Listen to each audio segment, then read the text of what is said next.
समुद्र हमेशा से खूबसूरत दिखता है, लेकिन उस दिन वो मौत का सागर बन चुका था। एस्ट्रा वॉयज नाम का यात्री जहाज तूफान में फंस गया था। बिजली की चमक, गरजती लहरें और डेक पर भागते लोग, हर तरफ अफरा तफरी थी। जहाज का अगला हिस्सा चट्टानों से टकराया और सेकंडों में नीचे से पानी भरने लगा। 157 लोग किसी तरह लाइफ बोट्स में कूदे। कुछ ने लकड़ी के टुकड़े पकड़ लिए, कुछ लहरों के सहारे बह गए। रात भर तूफान चला और सुबह जब सूरज निकला तब समुद्र में तैरते लोग एक अनजान द्वीप के किनारे तक पहुंच चुके थे। रेत पर गिरते ही सबकी सांसें फूल रही थीं, कपड़े भीगे, चेहरों पर थकान और आंखों में सवाल, अब क्या होगा? इन्हीं 157 में से 4 लोग जल्द ही इस पूरे समूह की रीढ़ बनने वाले थे। अर्जुन 35 साल का, शांत और सोच समझकर फैसले लेने वाला, जिसने कई साल नेवी में बिताए थे। रमेश 40 साल का, मजबूत कदकाठी वाला, खेती और लकड़ी के काम में माहिर। सलीम 28 साल का, खुश मिजाज लेकिन बेहद तेज दिमाग वाला, चीजों को रिपेयर करने में उस्ताद। विक्रम 32 साल का, डॉक्टर, जिसने मेडिकल का सामान जहाज से बचाकर लाने में सबसे बड़ी भूमिका निभाई। अर्जुन ने सबसे पहले सबको एक जगह इकट्ठा किया। उसकी आवाज में थकान नहीं बल्कि भरोसा था। हम सब जिंदा हैं और जब तक साथ हैं हम जिएंगे।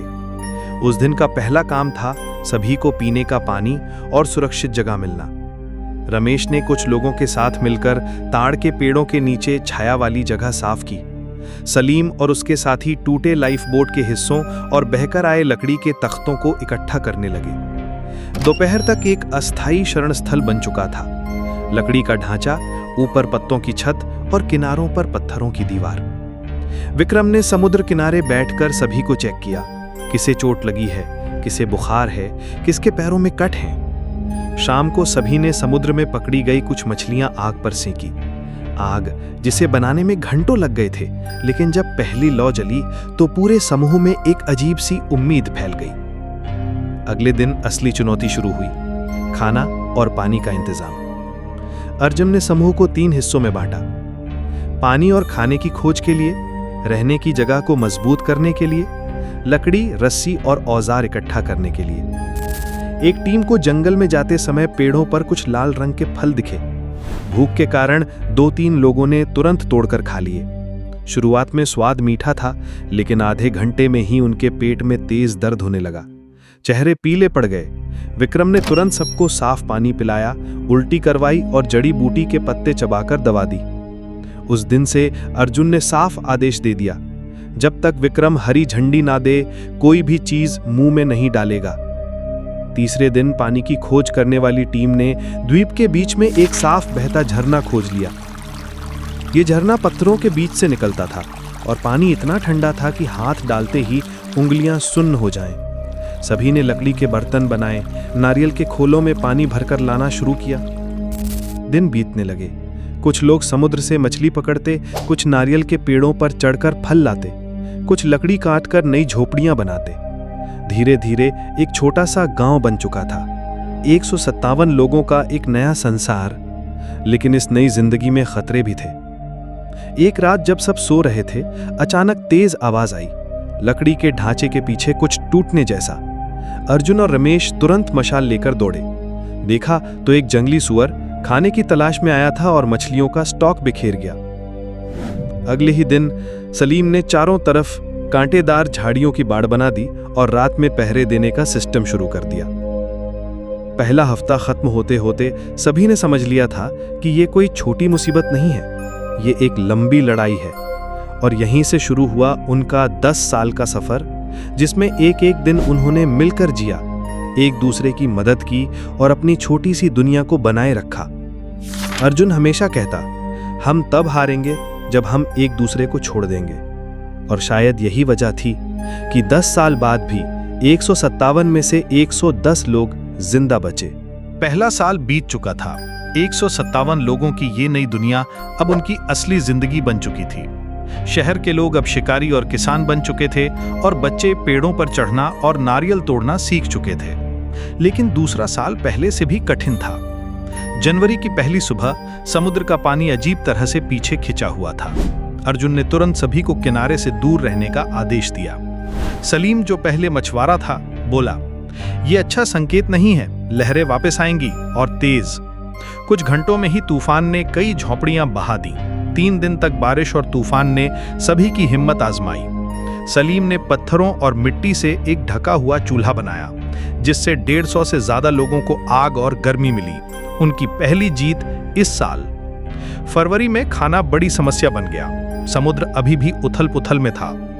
रमेश और उसकी टीम ने जंगल में जाकर एक अजीब पौधा खोजा, आलू जैसी गांठें। सावधानी से उबालकर खाने के बाद ये नया जंगली आलू उनका मुख्य भोजन बन गया।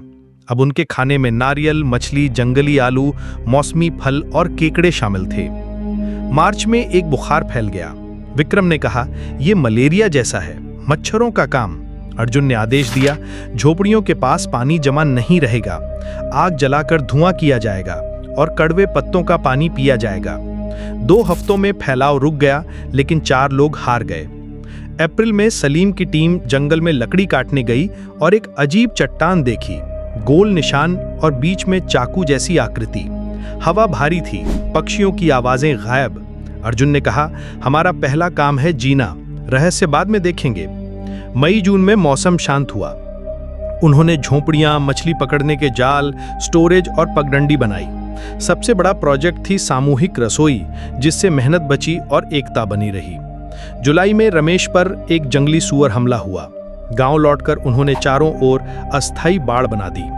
सितंबर में मनोज ने जहरीला फल खा लिया, लेकिन विक्रम की सावधानी से उसकी जान बच गई। दूसरे साल के अंत तक उनका छोटा समाज मजबूत हुआ। संख्या 157 से घटकर 146 रह गई थी, लेकिन अर्जुन जानता था आने वाला साल और कठिन होगा।